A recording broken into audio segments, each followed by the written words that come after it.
இந்த part of the ப்ரோக்ராமில் why I am doing what I am doing, நான் என்ன பண்ணிகிட்ருக்கனோ அதை ஏன் பண்ணிகிட்ருக்கேன் அப்படிங்கிறத உங்கள்கிட்ட ஷேர் பண்ணுறதா இருக்கேன். எதுக்காக இதை பற்றி தெரியணும்? ஏன்னா இந்த programme is not about me, this is all about you. உங்களோட க்ரோத், உங்களோட எக்ஸ்பான்ஷன், உங்களோட பிஸ்னஸோட கிளாரிட்டிக்கான தான் இந்த programme. But if I explain இந்த ப்ரோக்ராம் நான் எதுக்காக பண்ணுறேன்னு ஒருவேளை நான் சொன்னேன்னா, நம்ம லாங்கர் ரனில் we can have a good connection. So நம்ம கனெக்ட் ஆகிறதுக்கு ரொம்ப ஹெல்ப்ஃபுல்லாக இருக்கும்னு நான் நம்புகிறேன். So is that okay if I explain you why I am doing what I am doing? 2003 நான் வந்து இன்ஜினியரிங் கம்ப்ளீட் பண்ணேன். அண்டு பண்ணும்போதே ஐ வாஸ் அ ஸ்டூடெண்ட்ப்ரனர். நான் வந்து ஒரு ப்ராடக்ட், வாட்டர் அலாம் அப்படிங்கிற ஒரு ப்ராடக்ட்டை வந்து நான் பண்ணிகிட்ருந்தேன். ஹாபியாக நான் பண்ணுவேன். சாட்டர்டே சண்டே நானே வந்து அதை மார்க்கெட்டிங் எடுத்துகிட்டு போவேன். ஸோ ஜஸ்ட் பேக்கெட் மணிக்காக நான் பண்ணிகிட்ருந்தேன். அண்ட் 2003 இன்ஜினியரிங் நான் கம்ப்ளீட் பண்ண உடனேயே I was entering in to the business. நான் பிஸ்னஸ்க்குள்ளே என்ட்ரு ஆகிட்டேன். இது வரைக்கும் நான் ஒரு இன்டர்வியூ கூட லைஃப்பில் அட்டன் பண்ணதில்லை. அண்ட் நான் வந்து புதுசாக ஒரு பிஸ்னஸ் ஸ்டார்ட் பண்ணும்போது நிறைய சேலஞ்சஸ் ஃபேஸ் பண்ணேன். அப்போ நான் நினச்சிக்கிட்டேன், ஓகே, புதுசாக நம்ம வந்து எந்த எக்ஸ்பீரியன்ஸ் இல்லாமல் ஒரு பிஸ்னஸ் ஸ்டார்ட் பண்ணுறதுனால தான் இவ்வளோ சேலஞ்சஸ் இருக்குதுன்னு நான் நினச்சிக்கிட்டேன். ஆனால் எக்ஸ்பீரியன்ஸ் கூட கூட கூட எனக்கு சேலஞ்சஸ் அதிகமாக தான் ஆச்சு, கம்மியாகலை. அதுக்கப்புறம் தான் எனக்கு ஒன்று புரிய வந்துச்சு, ஏன் நம்ம பிஸ்னஸை வந்து சேஞ்ச் பண்ணக்கூடாது. ஏன்னா பிஸ்னஸில் ப்ராப்ளம் இருக்குன்னா ஒருவேளை நம்ம தப்பான பிஸ்னஸில் இருக்கோமோ அப்படின்னு சொல்லிட்டு நான் மாற்றலான்னு நினச்சேன்.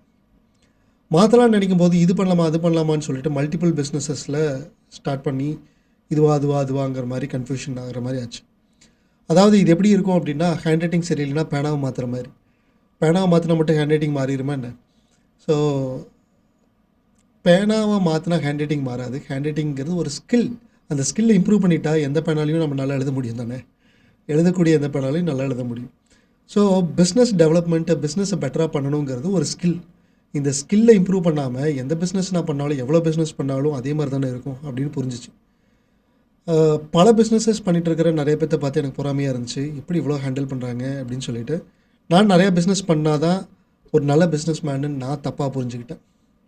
அப்போ நிறையா பிஸ்னஸஸ் பண்ணும்போது என்னாச்சுன்னா, நிறையா பிரச்சனைகள், ஒரு பிஸ்னஸ்லேயும் நிறையா பிரச்சனை இருக்கும் இல்லையா. அப்போ நிறையா பிஸ்னஸ்னால் நிறையா பிரச்சனைகள். அப்போது எனக்கு டைமே பத்தாத மாதிரி பயங்கரமாக பிஸியாக ஓடுற மாதிரி இருந்துச்சு. ஆனால் நான் எந்த அளவுக்கு பிஸியாக இருந்தேனோ அதுக்கு தகுந்த மாதிரி உண்டான பேங்க் பேலன்ஸ் என்னோடய அக்கௌண்ட்டில் இல்லை. என்னோடய உடம்பு தின்னாயிட்டே இருந்துச்சு, என்னோடய பேங்க் அக்கௌண்ட் தின்னாயிட்டே இருந்துச்சு, என்னோடய பிரச்சனை பெருசாகிட்டே இருந்துச்சு, அண்டு என்னோடய ஓட்டமும் அதிகமாகிட்டே இருந்துச்சு. அப்படி ஓடும்போது என்னோடய ஒய்ஃப் வந்து நிறையா தடவை சொல்லி பார்த்தாங்க, இந்த மாதிரி எப்போ பார்த்தாலும் பிஸ்னஸ்னு ஓடுறீங்களே, உங்களுக்கு ஃபேமிலி வேண்டாமா, ஃபேமிலி கூட ஸ்பெண்ட் பண்ண மாட்டேங்கிறீங்கன்னு. இந்த மாதிரி நிறையா ப்ராப்ளம்ஸ் இருந்துச்சு, நிறையா ஆர்குமெண்ட்ஸ், நிறையா மிஸ் அண்டர்ஸ்டாண்டிங், நிறையா ஃபைட். கடைசியாக வேறு விதமாக என்னோடய ஒய்ஃப் சொல்லி பார்த்தாங்க. பட் எனக்கு அது புரியல. ரொம்ப வருஷம் கழித்து நான் திரும்பியும் அதே மாதிரியே இருக்கிறதுனால பார்த்துட்டு அவங்க இந்த ஒரு விஷயம் சொன்னாங்க. அது எனக்கு ரொம்ப ரொம்ப டீப்பாக உள்ள ஸ்ட்ரைக் ஆச்சு. அதிலிருந்து நான் வந்து சேஞ்ச் ஆகிருக்க ஆரம்பித்தேன். அது மேபி நிறைய பேர்த்துக்கு ஹெல்ப்ஃபுல்லாக இருக்கலாம் அப்படின்னு தோணுச்சு. த ஃபஸ்ட் வெரி இம்பார்ட்டண்ட் பாயிண்ட், நீங்கள் உங்கள் ஃபேமிலி கூட ஸ்பெண்ட் பண்ணாமல் நீங்கள் எப்போவுமே பிஸ்னஸ்னு இருக்கீங்களே, ஒருவேளை நீங்கள் பிஸ்னஸில் சக்ஸஸ் ஆனதுக்கப்புறம் உங்களோட டைமை தரேன்னு நீங்கள் வரும்போது உங்கள் குழந்தைக உங்களோட டைமை அவங்க வாங்கிக்கல, உங்கள் கூட டைம் ஸ்பெண்ட் பண்ண விரும்பலை அப்படின்னா அது உங்களுக்கு ஓகேவா அப்படின்னு கேட்டாங்க. அவங்க கேட்ட இன்னொரு முக்கியமாக ஸ்ட்ராங்கான விஷயம் அப்படின்னா, பேங்க்கில் கடன் வாங்கி பிஸ்னஸில் போகிறோம், கொஞ்ச நாள் கழித்து வட்டியோட பேங்க்குக்கு திருப்பி தந்துட்டால் பேங்க் வாங்கிக்குவாங்க. ஆனால் குழந்தைகிட்ட நம்ம டைமை கடன் வாங்கி போடல, டைமை அவங்ககிட்டருந்து பிடுங்கி உள்ளே போடுறோம். அவங்களுக்கு கொடுக்க வேண்டிய டைமை பிடுங்கி பிஸ்னஸ்க்குள்ளே போடுறோம். கொஞ்ச நாளுக்கு அப்புறம் நீங்கள் நிறையா டைம் தரேன்னு சொல்லிவிட்டு அவங்ககிட்ட டைம் ஸ்பெண்ட் பண்ண வரும்போது மேபி அவங்களோட ப்ரியாரிட்டிஸ் வேறையாக இருக்கலாம், அவங்க சிச்சுவேஷன்ஸ் வேறையாக இருக்கலாம். ஸோ அவங்களுக்கு உங்கள் டைம் தேவைப்படாமல் கூட போகலாம். ஸோ அது உங்களுக்கு ஓகேவா அப்படின்னு அவங்க கேட்கும்போது எனக்கு அது ரொம்ப ஹார்டாக வந்து பட்டுச்சு. So that was my very very important key point. The first very important point is the 3 important விஷயம் என்னோடய லைஃப்பில் சேஞ்ச் பண்ண விஷயம் இந்த குழந்தைகிட்ட டைமை கடன் வாங்குறது. அண்ட் 2வது மேஜரான ஒரு விஷயம் இஸ் இதை நான் ஃபிக்ஸ் பண்ணணும்னு நினச்சேன். எப்படி ஃபிக்ஸ் பண்ணுறதுன்னு எனக்கு தெரில. அதுக்கப்புறம் நான் டீப்பாக யோசிக்கும் போது தான் எனக்கு புரிஞ்சுது. 80% ஆஃப் என்னோட டைம் பிஸ்னஸில் ஸ்பெண்ட் பண்ணுற மாதிரி இருந்துச்சு. 20% ஆஃப் டைம் அதர்ஸ்க்கு ஸ்பெண்ட் பண்ணுற மாதிரி இருந்துச்சு. அதர்ஸ்னால் என்ன அப்படின்னு சொல்லி நான் தேடினேன். எந்தெந்த இடத்துக்கெல்லாம் எனக்கு எப்போ ஃபுல்ஃபில்மெண்ட் கிடைக்கும், எப்போ if I am handling the clarity, நான் கிளாரிட்டியை ஹேண்டில் பண்ணுறேன் அப்படின்னா நான் எந்த அளவுக்கு கன்ஃபியூஸ்டாக ஆகி அந்த கன்ஃபியூஷனை ஓவர் கம் பண்ண ஒரு பர்சனாக இருந்தால் நான் இந்த கிளாரிட்டியை பற்றி நான் எடுப்பேன் இல்லையா. So I was the number 1 confused person, right. பயங்கரமாக மெஸ்அப் ஆயிருந்தேன். ஹெல்த்தில் இருந்து, வெல்த்தில் இருந்து, ரிலேஷன்ஷிப்பில் இருந்து, மென்டல் பீஸ்லேருந்து எல்லாத்துலேயுமே வந்து அஃபெக்ட் ஆகிருந்தது, ரைட். அதுக்கப்புறம் தான் நான் வந்து ரொம்ப டீப்பாக யோசிக்கும் போது, டீப்பாக லேர்ன் பண்ணும்போது எனக்கு புரிஞ்ச விஷயம் நம்ம பிஸ்னஸில் மட்டுமே டைமை ஸ்பெண்ட் பண்ணக்கூடாது அப்படின்னு புரிஞ்சுது. மற்ற ஏரியா நான் ஆல்ரெடி சொன்னேன். மற்ற ஏரியாங்கிறது என்ன அப்படின்னு நான் பார்க்கும்போது எனக்கு அதை புரிஞ்சிக்க முடியல. ஸ்டில் எனக்கு வந்து அதே மாதிரி பிஸ்னஸ்னே ஓடிட்டு இருந்த மாதிரி இருந்துச்சு. செகண்ட் ஹார்டஸ்ட் ஹிட் எப்போ நடந்தது அப்படின்னா, என் ஒய்ஃப் என்ன சொன்னாங்கன்னா, ஒருவேளை நீங்கள் பிஸ்னஸில் பெருசாக சக்ஸஸ் ஆகி ஒரு சக்ஸஸ்ஃபுல்லான பர்சனாக வரும்போது, நீங்கள் வரும்போது அந்த ஃபேமிலி உங்கள் பின்னாடி இல்லாட்டி, உங்கள் ஹெல்த் உங்கள்கிட்ட இல்லாட்டி, are you okay with this அப்படின்னு கேட்டாங்க. எனக்கு அப்போவும் அது புரியல. பட் எனக்கு புரிகிற மாதிரி ஒன்று காமிச்சாங்க. This is the thing. இந்த ஃபோட்டோ காமிச்சு, இந்த 2 காலில் ஒரு கால் பெருசாக இருக்குது, அந்த பெரிய காலை ஸ்ட்ராங்கான கால்னு நீங்கள் சொல்லுவீங்களா அப்படின்னாங்க. இன்னும் அது வியாதி வந்த கால், வீங்கின கால், ரைட். ஸோ பிஸ்னஸில் மட்டுமே நீங்கள் ஃபுல் ஃபோக்கஸ்டாக இருந்து, பிஸ்னஸில் ஒரு வேளை ஜெயிச்சு சக்ஸஸ்ஃபுல்லாக வந்து காசு நிறையா வச்சுருந்து மற்ற ஏரியா எல்லாமே வீக்காக இருந்தால் அதுக்கு பேர் வளர்ச்சி கிடையாது, அதுக்கு பேர் வீக்கம், அதுக்கு பேர் வியாதின்னு சொன்னாங்க. ஸோ 80% ஆஃப் டைம் என்னோடய பிஸ்னஸ்லேயும் 20% ஆஃப் டைம் அதர்ஸ்லேயும் கொடுக்கறது தான் மேஜர் ப்ராப்ளம். அப்போ இதுக்கு ஒரே ஒரு ப்ராப்ளம் தான் இருக்குது இதை ஃபிக்ஸ் பண்ணுறதுக்கு. இது அதுக்கப்புறம் தான் புரிஞ்சுது, இது என்னோடய ப்ராப்ளம் மட்டும் இல்லை. பெரும்பாலான மக்கள் இதை பற்றின ஒரு அவேர்னஸ் வந்து டெவலப் பண்ணிட்டாங்கன்னா அவங்க பிஸ்னஸில் அவங்களோட லைஃப்லேயே ஒரு ஃபுல்ஃபில்மெண்ட் வருமே அப்படின்னு சொல்லி எனக்கு தோணுச்சு. தென் இதுதான் என்னோடய பெரிய மெசேஜ். இதைத்தான் வந்து என்னோடய லைஃப் அஃபெக்ட் ஆன மாதிரி மற்றவங்களுக்கு அஃபெக்ட் ஆக வேண்டியது இல்லையே. எனக்கு மோர் தென் 10 to 15 இயர்ஸ் எனக்கு I invested and I wasted a lot of years. அது மற்றவங்களுக்கு வேஸ்ட் ஆக வேண்டிய அவசியம் இல்லையே. ஸோ எனக்கு புரிஞ்ச விஷயத்தை நான் மற்றவங்களுக்கு கொடுக்கும்போது அட்லீஸ்ட் 5 வருஷத்துலேருந்து 10 வருஷத்துக்கு உண்டான ஹார்ட் ஒர்க்கை ஒவ்வொருத்தருகிட்டையும் என்னால் மிச்சப்படுத்தி தர முடியும் அப்படின்னு எனக்கு தோணுச்சு, ரைட். அதுக்கப்புறம் நான் என்ன நினச்சேன், 20% ஆஃப் டைம் மட்டுமே பிஸ்னஸ் கொடுத்து 80% ஆஃப் டைம் அதர் ஏரியாவில் நம்ம கொடுக்கணுன்னா என்ன பண்ணணும் அப்படின்னு சொல்லி நான் சீரியஸாக யோசித்தேன். Then I found out what are the areas, என்னென்ன ஏரியாவில் நம்ம ஃபோக்கஸ் பண்ணணும்.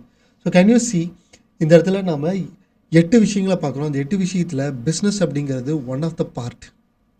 இதில் மட்டுமே அதிகமாக இருந்து மற்ற எல்லா இடத்துலையும் கம்மியாக இருந்துச்சுன்னா அது எப்படி இருக்கும், இந்த மாதிரி வியாதி வந்த காலம் மாதிரி ஆயிடும், ரைட். அப்போ எப்படி இருக்கணும்? ஸோ இப்படி இருந்தால் இது வியாதி, அதுவே இப்படி இருந்தால் இது வந்து ஃபுல்ஃபில்மெண்ட், ரைட். ஸோ இது வந்து பார்க்குறதுக்கே எவ்வளோ அழகாக இருக்கு இல்லையா.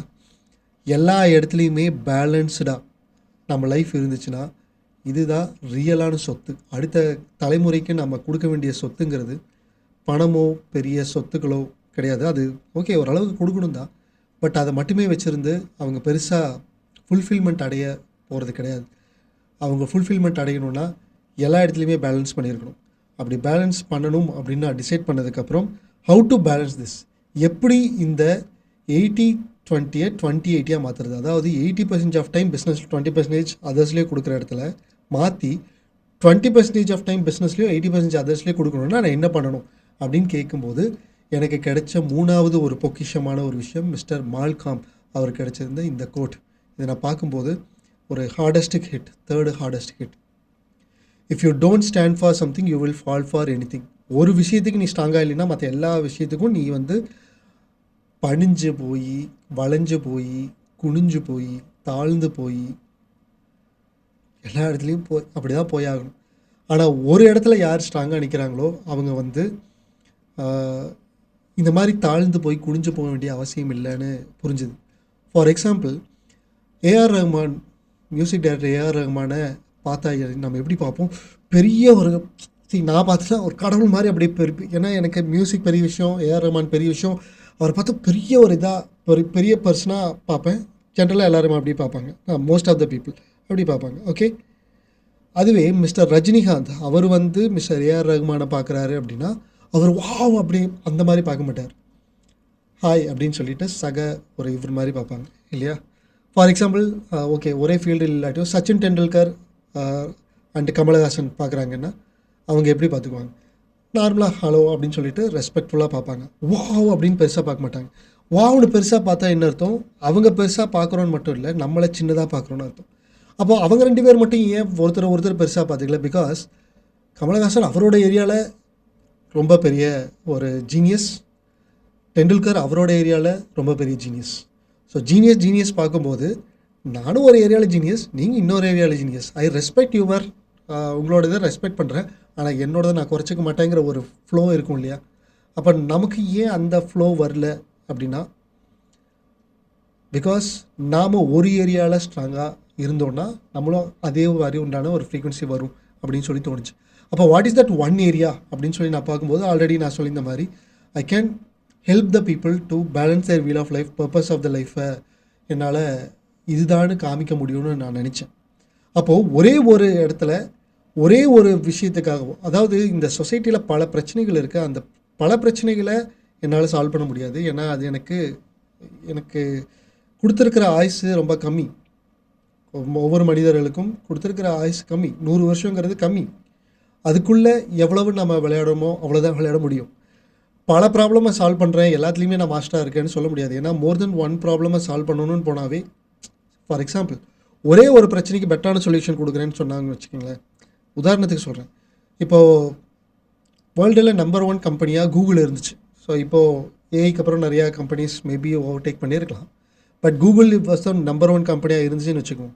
உலகத்துலேயே நம்பர் 1 கம்பெனி கூகுளாக இருந்துச்சுன்னா, அந்த கூகுளில் வேலை செய்கிற ஒரு 1000 பேர் 10,000 பேர் வேலை செய்கிறாங்கன்னு வச்சுக்கோங்க. ஒவ்வொருத்தருக்குமே டு டூ லிஸ்ட் இருக்குமா இதெல்லாம் பண்ணணும்னு சொல்லி? அப்போது நம்பர் 1 கம்பெனிவே இம்ப்ரூவ் பண்ணுறதுக்கு ஒவ்வொருத்தருக்கிட்டையுமே இன்னும் நிறையா விஷயங்கள் இருக்குன்னா நம்மளை ஏமாத்துறோம். அப்போது ஒரே ஒரு பிரச்சனைக்கு பெட்டரான சொல்யூஷன் கொடுக்குறதுக்கு நான் 7 தடவை பிறந்து வந்து ஒரே விஷயத்தை தொடர்ந்து பண்ணால் கூட எனக்கு ஸ்டில் பண்ணுறதுக்கு ஏதாச்சும் இருக்கும், நிறைய விஷயங்கள் இருக்கும். அப்படி இருக்கும்போது நான் ஒரு பிரச்சனை இல்லாமல் நான் மோர் தென் 1 பிரச்சனையை சால்வ் பண்ணுறேன்னு இறங்கினா என்னால் 2மே அல்லது எல்லாத்தையுமே எதுலேயுமே நான் வந்து ஃபுல் ஃப்ளெஜ்டாக பண்ண முடியாது இல்லையா? அப்போது the only one point is, அதாவது எந்த ஒரு விஷயத்துக்கு நாம் ரொம்ப ஸ்ட்ராங்காக இருக்கமோ அந்த இடத்த நாம் ஸ்வீட் ஸ்பாட்டாக மாற்றினா எப்படி இருக்கும்? What you mean by sweet spot? இந்த ஸ்வீட் ஸ்பாட்டை பற்றி நம்ம டீப்பாக அப்புறமா பேசுவோம். அதாவது ஸ்வீட் ஸ்பாட் நான் ஒரு ப்ரீஃப் அவுட் மட்டும் நான் சொல்லிடுறேன். இந்த ஒரே ஒரு விஷயத்தை நான் பெட்டராக பண்ணுறேன் அப்படிங்கிற பட்சத்தில் அதில் நான் என்னோடய லைஃப் டைமையே நான் ஸ்பெண்ட் பண்ணி நான் இம்ப்ரூவ் பண்ணிகிட்டே இருக்கேன் அப்படிங்கிற பட்சத்தில் we will become the market leader. நம்ம துறையில் நாம் எப்போ மார்க்கெட் லீடராக மாற முடியும்னா, நம்ம துறையில் எப்போ நாம் நம்பர் 1 ஸ்டூடெண்ட்டாக இருக்குமோ அப்போ தான் பண்ண முடியும். இது யாருமே மறுக்க முடியாது. அண்டு இதை தாண்டி வேறு எந்த மெத்தடுமே கிடையாது. நம்ம துறையில் மார்க்கெட் லீடராக யார் வேணாலும் மாற முடியும் அவங்கவுங்க துறையில், எப்போனா அவங்க துறையில் நம்பர் 1 ஸ்டூடெண்ட்டாக இருக்கிற பட்சத்தில், ரைட்? ஸோ நான் டிஃபைன் பண்ண ஒரு மேஜரான விஷயம், so I stand for this 3 important points.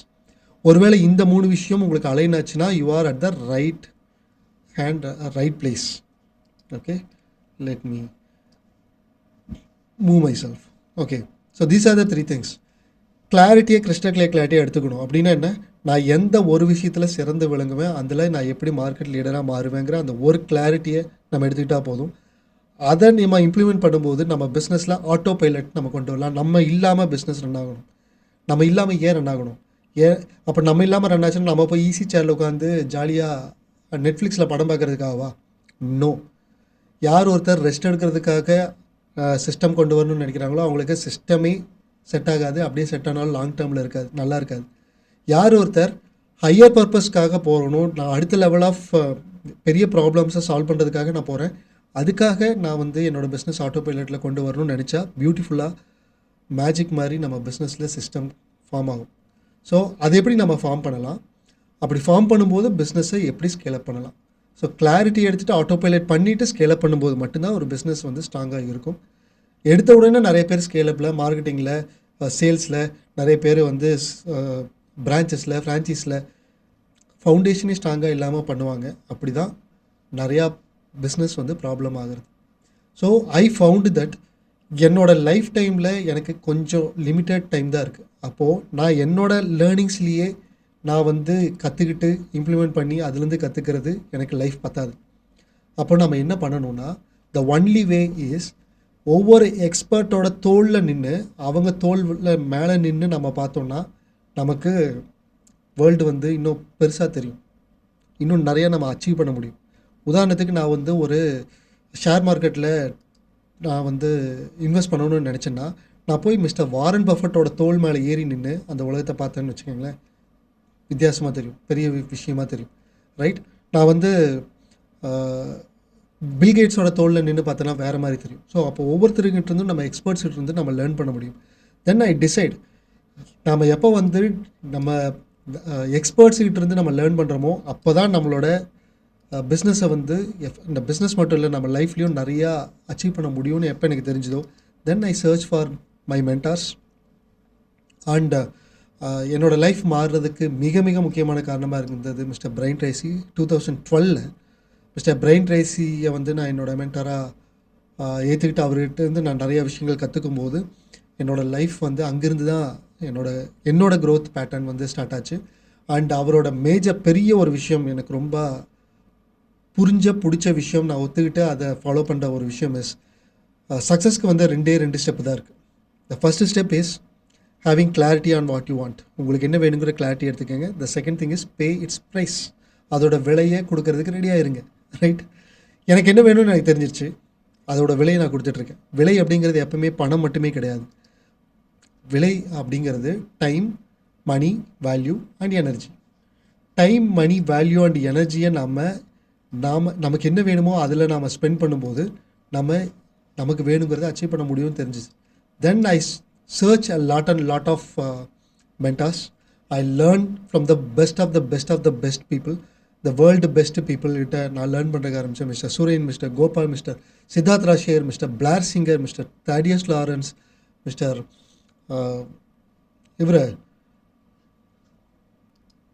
Rajiv Talreja and mister Himanshu Agarwal. They are the best of the best in their own field. அவங்களோட ஃபீல்டில் அவங்களா best of the best. So இவங்ககிட்ட நான் லேர்ன் பண்ணும்போது then I crafted my mission statement. This is my mission statement. So my mission is to help 10 million Tamil ஆண்டர்ப்ரனர்ஸுக்கு at least 10 வருஷத்தோட டைமை என்னால் மிச்சப்படுத்தி தர முடியும்னு, ஹார்ட் ஒர்க்கை மிச்சப்படுத்தி தர முடியும்னு எனக்கு தோணுச்சு. To scale up their business. உங்களோட பிஸ்னஸில் 10x க்ரோத்தை கொண்டு வரதுக்கு 10 வருஷத்தை என்னால் மிச்சப்படுத்தி தர முடியும்னு எனக்கு தோணுச்சு. அதை நான் ரொம்ப ஸ்ட்ராங்காக நம்புகிறேன். அதை நான் எவ்ரிடே இம்ப்ரூவ் பண்ணுறேன் through my fortune business model. I have a business model called Fortune Business Model. So shortly I will explain this what is my Fortune Business Model.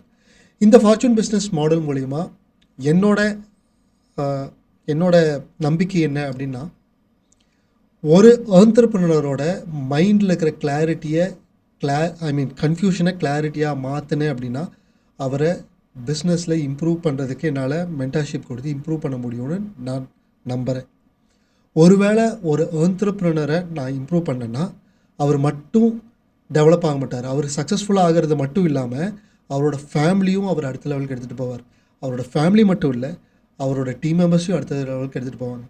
அவங்கள மட்டும் இல்லை, அவங்க கூட அந்த கொலீக்ஸ், அந்த இவங்க இருக்காங்க இல்லையா,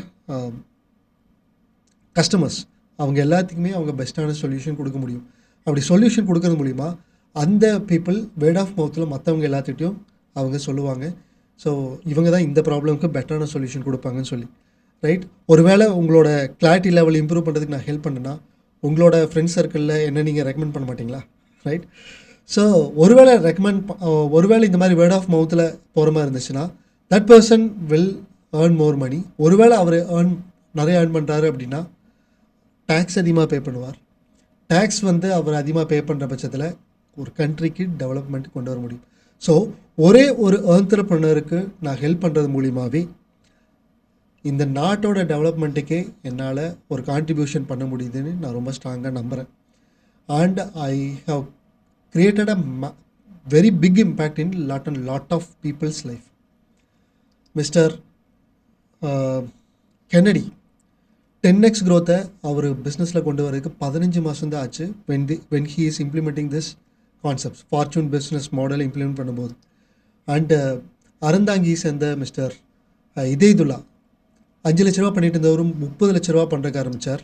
அண்ட் பொள்ளாச்சியில் மிஸ்டர் ராஜேஷ் அவர் வந்து -20 எவ்ரி மந்த் -20 கேல் இருந்தது. இப்போ 4 lakhs per month அவர் வந்து ப்ராஃபிட்டாக மேக் பண்ணிகிட்ருக்கார். மிஸ்டர் வானவில் நாகராஜன் அவரோட ஸ்வீட் ஸ்பாட்டை வந்து ஐடென்டிஃபை பண்ணுறது மூலிமா at least 4 lakh rupees per month easily அவரால் மேக் பண்ண முடியுது அப்படிங்கிறது அவர் கொடுத்துருக்கிற ஒரு ஸ்டேட்மெண்ட். அண்ட் மிஸ்டர் மாணிக்கவாசகம் பொள்ளாச்சியில் அவர் வந்து இன்சூரன்ஸ் பிஸ்னஸில் இருந்திருக்கார். அவர் ஒரு கம்பெனியில் ஒர்க் பண்ணிட்டு இருந்தார். நவ் 30 lakhs per month அவர் டர்ன் ஓவராக அவரோட ஓன் பிஸ்னஸ் க்ரியேட் பண்ண முடிஞ்சதுன்னு சொல்லியிருக்கார். அண்ட் மிஸ்டர் ரியாஸ் 22 வருஷமாக அவர் வந்து ஒரு கீ பிஸ்னஸ் வாடகை இடத்துல பண்ணிட்டு இருந்தார். After getting in to this community fortune business model implement பண்ணி அவரோட சொந்த கடையை வாடகை கடையை சொந்த கடையாக அவர் மாற்றினார். மிஸ்டர் குமரேஷ் பாபு ஆடிட்டர் அவர் வந்து என்னோட டார்கெட் ஆடியன்ஸ் இவங்க தான் சொல்லிட்டு அவங்ககிட்ட மட்டுமே ஃபோக்கஸ் பண்ணி அவரோட ஸ்வீட் ஸ்பாட்டை ஐடென்டிஃபை பண்ணி now he is working in the high ticket clients. And mister Duraipandi அவர் வந்து ஒரு வருஷத்தில் பண்ண வேண்டிய ஒரு ரிசல்ட்டை 6 மாதத்தில் கொண்டு வந்தேன் பிகாஸ் ஆஃப் திஸ் அப்படின்னு சொல்லியிருக்கார். மிஸ்டர் அரவிந்த் சுப்ரமணியன் ஃபயர் ஃபைட்டிங்லேருந்து வெளியே வந்தேன்னு சொல்லியிருக்கார். மிஸ்டர் கலைச்செல்வன் ஒரு இடத்துல ஒர்க் பண்ணிகிட்டே ஒரு பிஸ்னஸ் பண்ணி கிட்டத்தட்ட 37 லட்ச ரூபா 3 மாதத்தில் அவர் எப்படி பண்ணேங்கிறத அவர் வந்து இன்டர்வியூவாக கொடுத்துருக்கார். மிஸ்டர் ராஜேந்திரன் 1,45,00,000 எப்படி அவர் பண்ணார். அண்ணாமலை 0லேருந்து எப்படி 3 lakhs per month கொண்டு வந்தார். 50Kலேருந்து 19 lakhs டர்ன் ஓவராக எப்படி மாற்றினார். இப்போ currently he is making more then 40 lakhs per month. And mister Palani Selvam 21 lakhsலேருந்து 30 lakhs எப்படி போனார். 1.2 crore 4.6 crore எப்படி அமர்நாத் போனார். அண்ட் 2x growth 3x ப்ராஃபிட்டாக எப்படி பழனிவேல் பண்ணார். அண்ட் 5 lakhsலேருந்து 20 lakhs எப்படி வந்து செல் டாக்டர் மணிகண்டன் எப்படி கொண்டு போனார். அண்ட் ஹாரூன் 6 lakhsலேருந்து எப்படி 12 lakhs கொண்டு போனார். I have a lot of case studies. என்னோட மேஜரான விஷயங்கள் என்ன நான் சொல்லிடுறேன். இந்த ஸ்டேட்மெண்ட் உங்களால் படிக்க முடியுதா பாருங்கள்.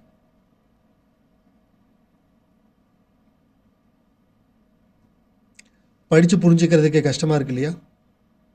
ஓகே, ஸோ இந்த ஸ்டேட்மெண்ட் உங்களால் படிக்க முடியுதா பாருங்கள்.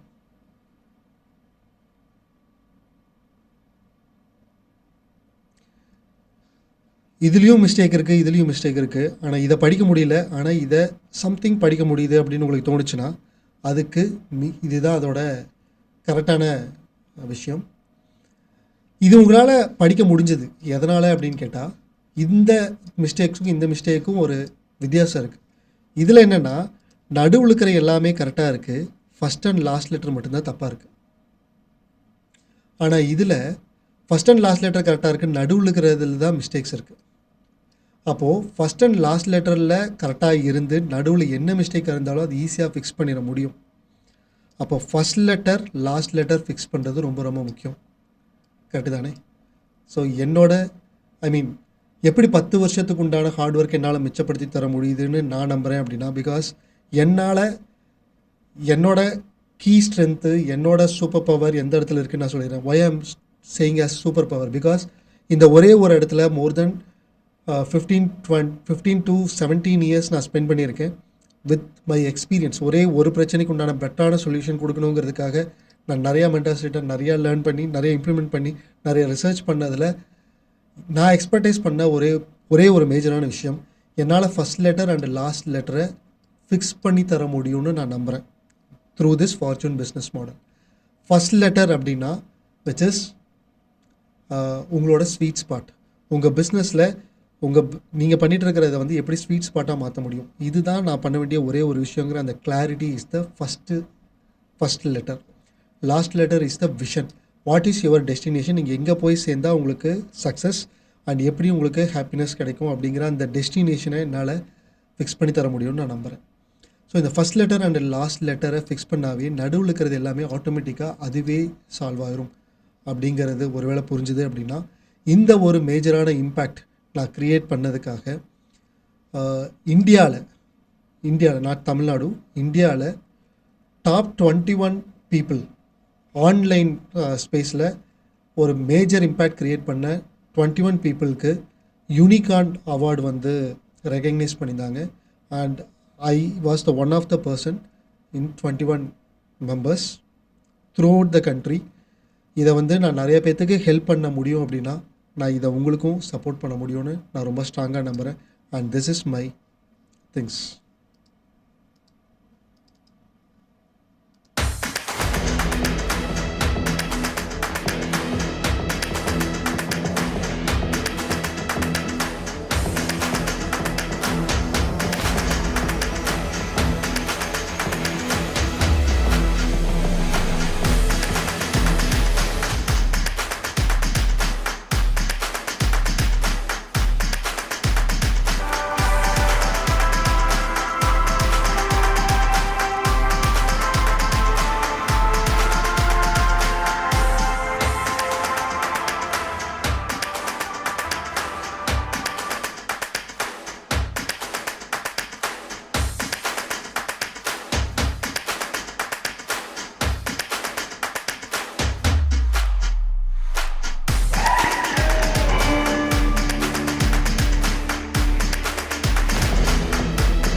Thank you so much. So I am very serious. நான் என்ன பண்ணிகிட்ருக்கேங்கிறது எனக்கு நல்லா தெரியும். அண்டு அதை எப்படி நான் கொண்டு வரணும் அப்படிங்கிறதையும் எவ்ரிடே இம்ப்ரூவிங். ஸோ உங்களோட பிஸ்னஸை அடுத்த லெவல் கொண்டு போகிறதுக்கு, உங்களோட கிளாரிட்டியில் ஒர்க் பண்ணி உங்களோட விஷனில் ஒர்க் பண்ணுறதுக்கு I am here with you. And if you are ready, let us grow together.